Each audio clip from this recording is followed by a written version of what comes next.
গ্রাম শুধু দেখতেই সুন্দর। আমার মতে সামর্থ্য থাকলে কখনোই গ্রামে থাকা উচিত না।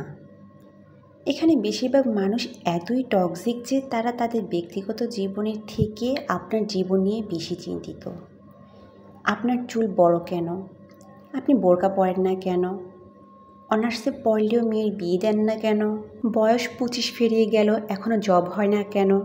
আপনার বেস্টমেট বিদেশে গিয়ে লাখ লাখ টাকা কামায়, আপনি এখনও পড়াশোনা করেন কেন? এসব আজগুবি বিষয় নিয়ে তাদের অনেক টেনশন।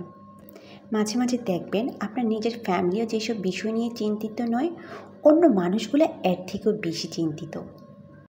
গ্রামের টক্সিক বিষয়গুলোর আরেকটা বড় পার্ট হচ্ছে ঝগড়া। আপনি এমন কোনো বাড়ি খুঁজে পাবেন না যেখানে জায়গা জমি নিয়ে কোনো বিরোধ নেই। প্রত্যক্ষ বা পরোক্ষভাবে এই ফ্যামিলি সেই ফ্যামিলির সাথে কোনো একভাবে ঝগড়া লেগেই থাকে। 1 ইঞ্চি জায়গা নিয়ে মাথা ফাটাফাটি, অশ্লীল ভাষায় গালাগালি, মামলা মোকদ্দমা চলতেই থাকে। এইজন ওইজনের নামে গোপনে পেঁচ লাগিয়ে ঝগড়া বাঁধিয়ে দেওয়া, কাউকে পছন্দ না হলে তার নামে জায়গায় অজায়গায় বদনাম রটিয়ে দেওয়া, এমনকি বিয়ে আসলেও গোপনে পেঁচ লাগিয়ে দেওয়া গ্রামের বেশিরভাগ মানুষের যেন একটা নিত্যদিনের কাজ।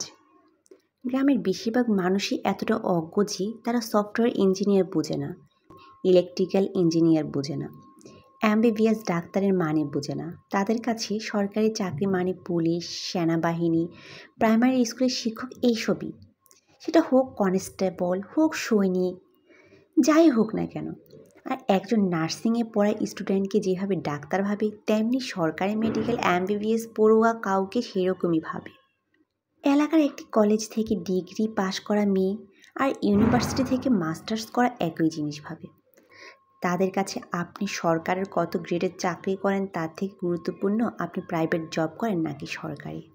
আপনি যদি প্রাইমারি স্কুলে পিউন হন তাও মেয়ে বিয়ে দিতে রাজি, কিন্তু বেসরকারি যত ভালো চাকরি করেন আমতা আমতা করবেই।